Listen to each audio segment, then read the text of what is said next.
तो गाइस शाम के 6:30 हो गए हैं और आज हम पूरा दिन कहीं नहीं गए, होटल में ही रहे, खाना पीना एंजॉय किया, रेस्ट किया। बस अब शाम को जो है सुनंदा दी के साथ डिनर करने जा रहे हैं, क्योंकि एक होता है ना कि उनके साथ भी थोड़ा टाइम स्पेंड किया जाए। वैसे तो वो हमारे साथ ही थी, लेकिन उन्होंने बोला कि थोड़ा मैम बाहर जाते हैं, थोड़ा आपको अपनी सिटी दिखाते हैं। तो चलिए फिर हम लोग ना डिनर के लिए निकल रहे हैं। और यहाँ पर ठंड काफ़ी ज़्यादा हो गई है। जैसे ही शिमला में स्नोफॉल हुआ ना, उसका असर तो मुझे यहाँ पर हो रहा है। मुझे इतनी ज़्यादा ठंड लग रही है, मैं आपको दिखा देती हूँ। ये देखिए, मैंने प्रॉपर एक जो होता है ना कोट वगैरह डाल दिया, प्रॉपर गर्म स्वेटर वगैरह सब कुछ वार्मर डाल दिए हैं। बस एक ही कमी है कि मेरे शूज़ मैं जो है वो चंडीगढ़ में छुड़ाई गाड़ी में, कि मैं बहुत ज़्यादा सामान लगेज में हो रहा है। तो अभी अगर मुझे ऑन द वे कोई बढ़िया सा शूज़ स्टोर मिलेगा तो मैं शूज़ ले लूँगी, उसके बाद ही शायद मेरी ठंड कम होगी। तो बस अभी चलते हैं, खाना एंजॉय करते हैं राजस्थान का, और आपको भी दिखाते हैं कि खाने में क्या कुछ खास है।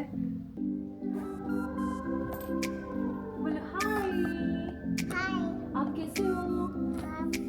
आप वैसे बोल दो हेलो दोस्तों, वेलकम टू उदयपुर, से वेलकम टू उदयपुर, जयपुर उदयपुर नहीं, बोलो वेलकम टू उदयपुर, आपका सबका स्वागत है, जय हिंद। ओके मैं जा रही हूँ।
जी, ये जो है ना मैडम, यहाँ से लेके यहाँ तक पूरा पैलेस है। ये यहाँ से फर्स्ट ये जो झंडा जैसा नहीं दिख रहा आपको, जी, वहाँ से पैलेस है वहाँ तक का, सिटी पैलेस। City palace. इसके अंदर भी जाते हैं देखने? इसके अंदर आप कल जाएंगे। ठीक है।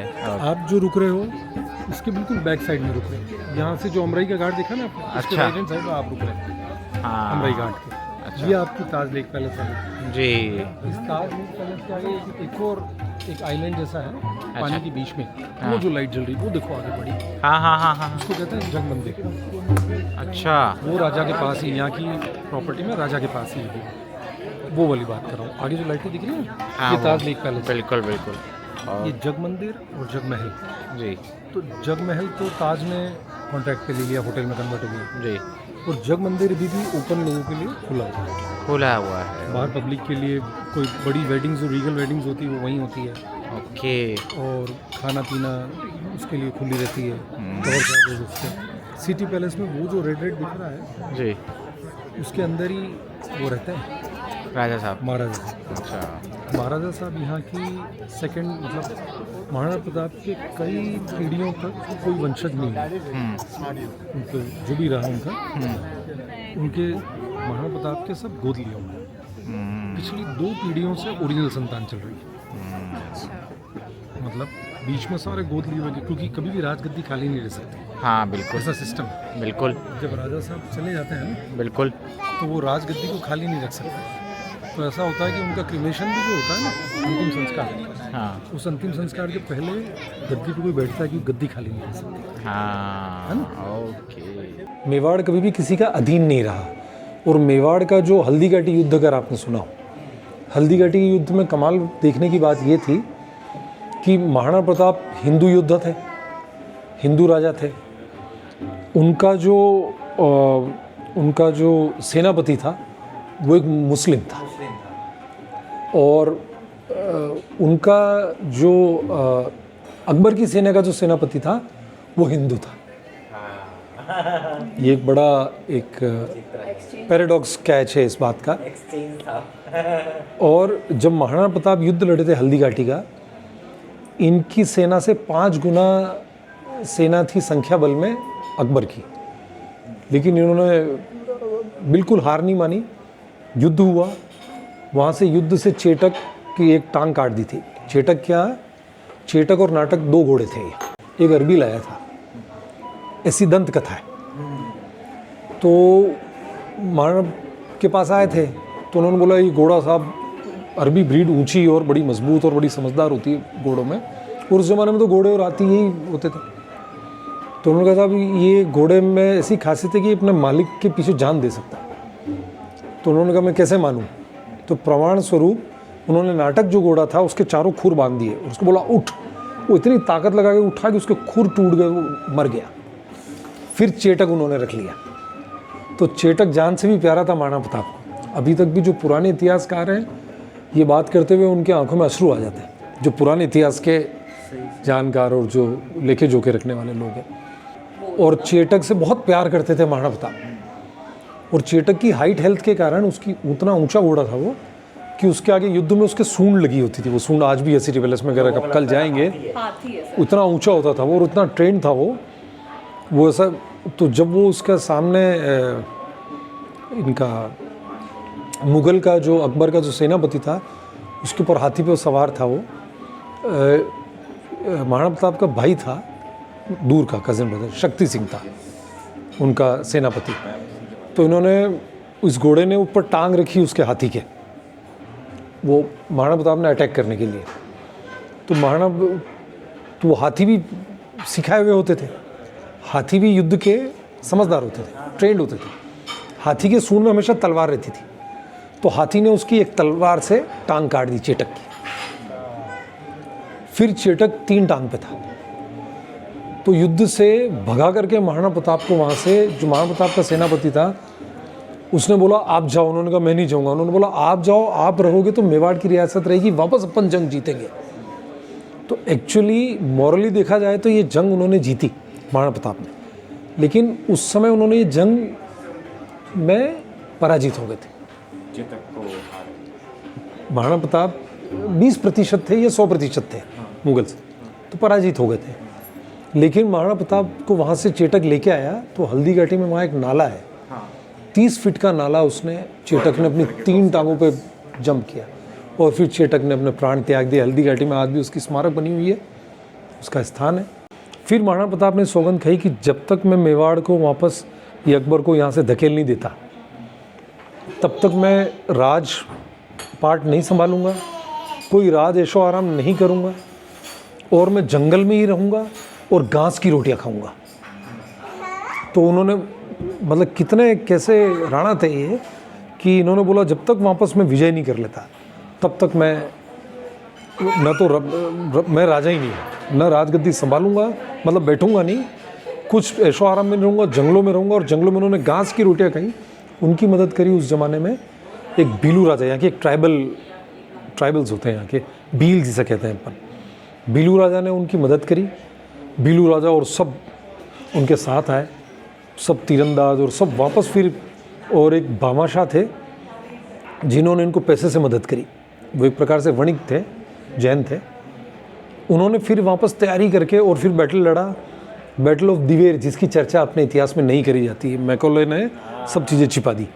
और बैटल ऑफ दिवेर इससे बड़ा लड़ा गया था, ये पड़ता है हमारा जो नेटिव है देवगढ़, उसके आगे, अपने देवगढ़ के आगे दिवेर। और वहाँ उन्होंने मुग़ल को पूरा वापस भगा दिया।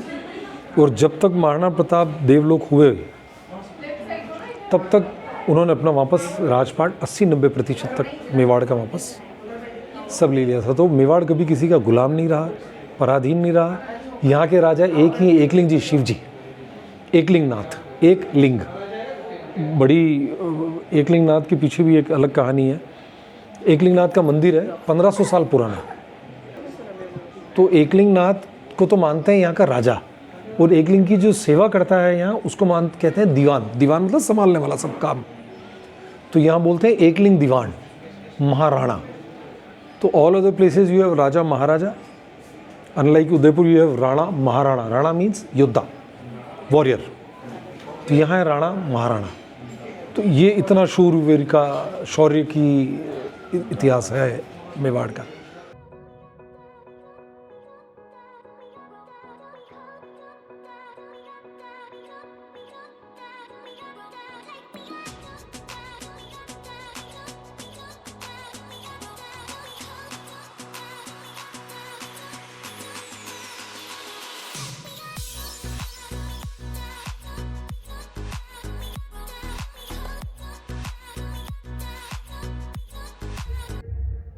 तो गाइस शाम के नहीं, आधी रात हो चुकी है। आधी रात भी क्या, अगले दिन की शुरुआत हो चुकी है। 12:30 हो चुके हैं और हम लोग वैसे समय से आ चुके थे, लेकिन यहीं आज होटल में जो है कुछ लोग शादी का जो है मज़ा ले रहे हैं। मैंने अभी आपको दिखाया। तो बस आज जो उनका संगीत है तो काफ़ी धूमधाम से जो है वो ये शादी हो रही है। तो अभी म्यूज़िक इतना लाउड है ना कि हमें नींद ही नहीं आ रही है। तो फिर मैंने सोचा कि चलो इस ब्लॉग को भी एंड कर लेती हूँ, क्योंकि नींद तो आ नहीं रही है। और कल सुबह हमें जो है इस होटल से निकलना है, दूसरे होटल में जाना है। तो सोच रही हूँ अभी पैकिंग कर लेती हूँ, लेकिन उससे पहले ना एक काम कर लेती हूँ।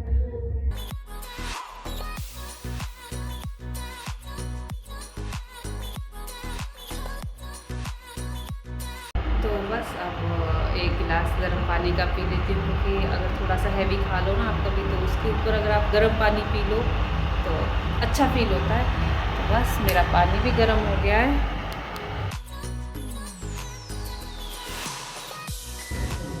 तो चलिए जी, मैं गर्म पानी का मज़ा लेती हूँ और आप इस वीडियो का मज़ा लीजिए। और वीडियो अच्छी लगे तो लाइक करिए। चलिए जी, इस ब्लॉग को यहीं एंड करते हैं। मिलते हैं आपसे बहुत जल्दी। जय माता दी।